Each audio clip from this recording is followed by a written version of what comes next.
எங்களுடைய தலைவர் அவர்கள் முக்கிய பிரச்சனையாக இளைஞர்களுடைய வேலைவாய்ப்பை பற்றி முதல்ல அதை நோக்கி தான் இந்த மேனிஃபெஸ்டோவை ரெடி பண்ண சொல்லியிருக்காரு.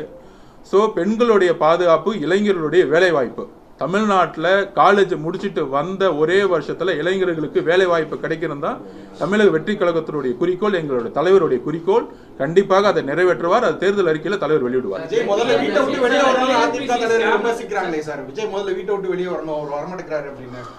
ஒவ்வொரு வாரமும் ஒவ்வொரு மக்கள் சந்திப்பும் உங்கள் கண்ணு முன்னாடியே நடந்துச்சு. ஒவ்வொரு மாவட்டத்துடைய பிரச்சனைகளை பேசினாங்க. கரூருடைய பிரச்சனை யாரால் உருவாக்கப்பட்டதுன்னு உங்களுக்கு தெரியும். ஒரு நார்மலான கட்சி தலைவர் வெளியே சொல்றதுக்கும், ஒரு கட்சி தலைவர் வந்தால் 1 லட்சம் பேர் 2 லட்சம் பேர் வரும்பொழுது மக்களுடைய பாதுகாப்பை சார்ந்து நாங்கள் காவல்துறையோடைய பர்மிஷனை நாட வேண்டிய சுச்சுவேஷன் எங்களுக்கு இருக்கு. ஒரு 30 வருஷ வாழ்க்கையில் நம்பர் 1 ஆகிறதுக்கு 16 மணி நேரம் 18 மணி நேரம் உழைச்சி அந்த இடத்துக்கு வந்திருக்காரு. வீட்டில் யாரும் சும்மா இருந்து சினிமா துறையில் நம்பர் 1 ஆக முடியாது. 18 மணி நேரம் உங்களுக்கு தெரியும் சினிமா துறையை பற்றி. 16 மணி நேரம் 18 மணி நேரம் உழைச்சா மட்டும்தான் அந்த இடத்த நீங்கள் ஹோல்ட் பண்ண முடியும். அப்போ 18 மணி நேரம் உழைச்சி அவருடைய துறையில் நம்பர் 1 இருக்கிறவருக்கு அந்த துறையை தூக்கி போட்டுட்டு இந்த துறையில் நம்ம மக்கள் முன்னாடி ப்ரூவ் பண்ணோம்னா அவர் 24 மணி நேரத்தில் 22 மணி நேரம் ரோட்டில் நடக்கிறது ரெடியாக இருக்கிறார். மராத்தன்மை ஓடுறதுக்கு ரெடியாக இருக்கிறார். ஆனால் காவல்துறையோட பர்மிஷன் என்ன சொல்லுது? எஸ்ஓபி நீங்க படிச்சீங்களா இல்லையான்னு எனக்கு தெரியல. தயவு செஞ்சு பத்திரிகையாளர் எஸ்ஓபியை படிங்க. இது வரைக்கும் தமிழ்நாட்டில் எந்த முதலமைச்சரும் இந்த மாதிரி எஸ்ஓபியை பதிவு பண்ணதே கிடையாது. 30 நாள் ஆகும். மக்களுடைய பாதுகாப்புக்கு அந்த கட்சி கூட்டம் தான் பொறுப்புன்னு சொல்றாங்க. தமிழ்நாட்டில் ஒவ்வொரு டிஸ்ட்ரிக்ட்லையும் ஆர்மடு போலீஸ் இருக்கு. உங்களுக்கு தெரியும் எதுக்காக இருக்கு? இந்த மாதிரி கூட்டம் வரும்பொழுது, திருவிழாக்கள் வரும்பொழுது மக்களுடைய பாதுகாப்பு அவங்க உறுதி செய்யணும். அவங்க சொல்லி நாங்க செய்யலைன்னா அப்போ நம்ம பர்மிஷன் டினை பண்ணலாம். நாங்கள் எங்களுடைய கோரிக்கையை நாங்கள் தலைவர் வராரு, பர்மிஷன் வராருன்னா எங்களுடைய கோரிக்கைப்படி மக்கள் திருச்சி கூட்டம் நீங்கள் பார்த்துருப்பீங்க. 7க்கு 11 கிலோமீட்டருக்கு 7 மணி நேரம் ஆச்சு. திருவாரூர் கூட்டம் 3 கிலோமீட்டருக்கு 3 மணி நேரம் ஆச்சு. அப்போ மக்களுடைய கமிட்மெண்ட் அதிகமாக இருக்கும் பொழுது எங்களுடைய நிர்வாகிகள் 2000 பேர் இருக்கலாம். எந்த கட்சியாக இருந்தாலும், திமுக எதிர்கட்சியாக இருக்கும்போது கூட நிர்வாகிகள் 2000-3000 பேர் பாதுகாப்பு பண்ணி கொடுக்கலாம். ஆனால் காவல்துறை கிட்ட தான் ரோடோடைய கண்ட்ரோல் அவங்க கண்ட்ரோலில் தான் இருக்குது. எந்த ரோட்டில் யார் வரணும், எதை எப்படி பிளாக் பண்ணணும்னு அவங்க கண்ட்ரோல் இருக்குது. அப்போ 6 கூட்டம் முடியறதுக்குள்ளேயே ஒரு மிகப்பெரிய இழப்பை நாங்கள் பார்த்துட்டோம்.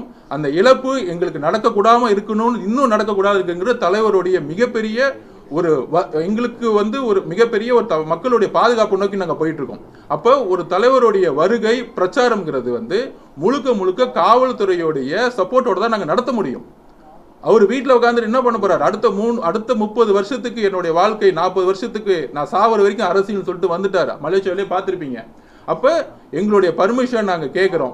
இப்போ கூட சேலத்தில் கேட்டோம். அவங்க என்ன பர்மிஷன் கொடுத்தாங்க? 5000 பேர் கீழேனா நாங்கள் உடனே கொடுத்துருவோம். 50,000 பேருனா எங்களுக்கு 40 நாள் ஆகும், 30 நாள் ஆகும். 40 நாள் ஆச்சுன்னா நோட்டிஃபிகேஷன் வந்துடும். அப்புறம் எலெக்ஷன் முடிஞ்சிடும். 40 நாளுக்கு ஒரு கூட்டம் போகிறதா இருந்தால் எலெக்ஷனே முடிஞ்சிடும் எனக்கு. அப்போ அவங்களோட நோக்கம் என்ன? அப்போ அவங்க நோக்கம் 4000 பேர் வச்சு கூட்டத்தை நடத்துங்கிறாங்க. நாங்கள் உடனே பர்மிஷன் கேட்டுறோம். ஓகே, நாங்கள் 4000 பேர் வச்சு கூட்டத்தை நடத்திக்கிறோம். அதுக்கான இடத்தை நாங்கள் ரெடி பண்ணிட்டோம். பாதுகாப்பை நீங்கள் உறுதிப்படுத்துங்க. இதுதான் நாங்கள் போலீஸை கேட்டுக்கோம். ஈரோட்டில் நாங்கள் சும்மா குறை சொல்ல போலீஸை. ஈரோட்டில் நாங்கள் பர்மிஷன் எடுத்து நடத்தினோம். அங்கே இருக்க எஸ்பி உண்மையிலே நல்லா சப்போர்ட் பண்ணாங்க. கரெக்டான மக்கள் பாதுகாப்பு கொடுத்தாங்க. நாங்கள் அமைதியாக இருந்தோம். ஆனால் கரூரில் அந்த போலீஸ் அப்படி சப்போர்ட் பண்ணலை. அதுக்கான என்கொயரி போயிட்டு இருக்கு.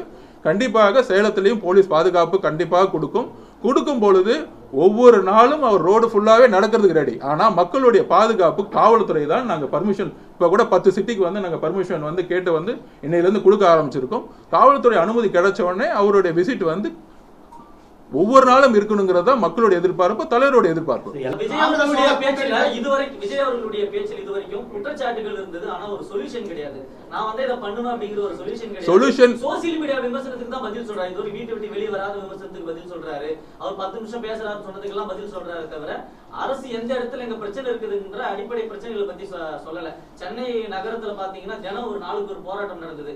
போராட்டத்தை பத்தியும் பேசல, போராட்டத்துக்கு களத்துக்கும் விஜய் அவர்கள் வரல.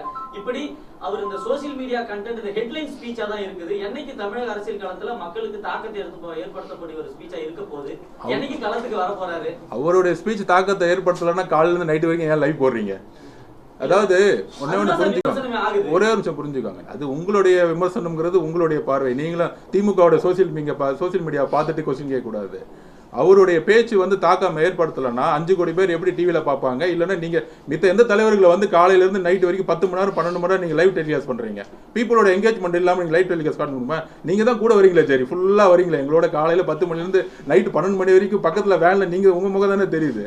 அப்போ பப்ளிக்கோட என்கேஜ்மெண்ட், ஒவ்வொரு நேரமும் பப்ளிக்கோட என்கேஜ்மெண்ட்டு ஒவ்வொரு தலைவருக்கும் உரிமை இருக்கு. எந்த பிரச்சார களத்தை எப்படி உருவாக்கணும்? பெரியார் ஒரு பிரச்சார களத்தை உருவாக்குவார், அண்ணா உருவாக்குவார், ஒவ்வொருத்தருக்கும் ஒரு பிரச்சார களம் இருக்கும். இன்றைக்கு பிரச்சார களம்ங்கிறது மொபைலுக்கு போயிருச்சு. எல்லாரும் பழைய அப்டேட்ல இருக்காங்க. நாங்க ஒவ்வொரு அவருடைய ஒவ்வொரு நிகழ்வையும் ஒவ்வொருத்தரும் தமிழ்நாட்டில் இருக்க ஒவ்வொருத்தருக்கு கைபேசிக்கு வந்து அவர் பேசுறதெல்லாம் போயிருச்சு. அதை நோக்கி சிந்திக்க ஆரம்பிச்சுட்டாங்க. அவர் பேசக்கூடிய ஒவ்வொரு கொஸ்டினுக்கும் நீங்க சொல்றீங்க சொல்யூஷன் என்ன? சொல்யூஷன் என்ன? தேர்தல் அறிக்கையில தான் ஒரு சொல்யூஷன் சொல்ல முடியும். அவர் முதலமைச்சராக நான் வரும்பொழுது, இந்த ஆட்சி நிர்வாகம் மாறும் போகும்போது எப்படிலாம் இந்த அரசு இருக்குங்கிறத ஒரு மேனிஃபெஸ்டோல தான் சொல்ல முடியும். ஒவ்வொரு துறையில நாங்கள் என்னென்ன செய்வோம், என்னென்ன மாற்றங்களை உருவாக்குங்கிறத அவர் கண்டிப்பாக பதிவு பண்ணுவார். மேனிஃபெஸ்டோவில் வந்து ரிலீஸ் பண்ணும்போது உங்களுக்கு புரிய வரும். வரக்கூடிய பிரச்சாரங்கள் மூலமா நாங்கள் சொல்லுவோம். தேர்தல் நெருங்கிட்டே இருக்கு. இன்னமும் காவல்துறை பர்மிஷன் கொடுக்கல, அந்த மாதிரியான பேச்சுகளே இருக்கு. ஏன் மக்களை நேரடியாக சந்திக்கிறதுக்கு எது காவல்துறை பர்மிஷன் கொடுக்கணும்? நீங்க அரேஞ்ச் பண்ணலாம், மக்கள் சந்திப்பு இல்லாம நிர்வாகிகள் சந்திப்பு. இல்ல அதுதான் சொல்றேன். மித்த தலைவர்களுக்கும் இங்க இருக்கு என்ன பிரச்சனைனா, இப்ப வந்து பாத்தீங்கன்னா ஒரு தெருவில் நாங்க வந்து ஒரு 20,000 பேர் மக்கள் வராங்கன்னா திடீர்னு 50,000 பேர் வரக்கூடிய இடத்துல காவல்துறை சப்போர்ட் இல்லாம நம்மளால எங்க தலைவர் வச்சு கூட்டத்தை பண்ண முடியாது. இதுதான் பிரச்சனை. ஆல்ரெடி ஒரு பிரச்சனையை நாங்க பார்த்துட்டோம். நீங்களே பார்த்துருப்பீங்க எவ்வளவு பெரிய பிரச்சனை. ஒரு தெருவில் வந்து அந்த இடத்துல மேக்ஸிமம் 10,000 பேர் நிக்கலாம். ஆனா அன்னைக்கு ஃப்ளோ எவ்வளவு போச்சு நம்மளால கால்குலேஷன் கூட பண்ண முடியாது. நீங்க என்ன வேணா விமர்சனம் பண்ணலாம், இந்த மக்கள் வந்து ஓடி வராங்க, பாக்குறாங்க, அவர் வந்து ஃபேன்ஸா வராங்க அப்படின்னு. ஆனால் எங்களை பொறுத்த வரைக்கும் மக்களுடைய கமிட்மெண்ட். நீங்க திருவாரூர் கிரௌட் நீங்களும் வந்தீங்களா, எல்லாரும் பாத்தீங்களா? திருவாரூர் கிளப் ஃபேன்ஸ் மட்டும் கிடையாது, கலைஞர் பிறந்த ஊர், ஒட்டுமொத்தமா கலைஞர் பிறந்த ஊர் அன்னைக்கு கிட்டத்தட்ட 4 மணி நேரம் முடங்குச்சு.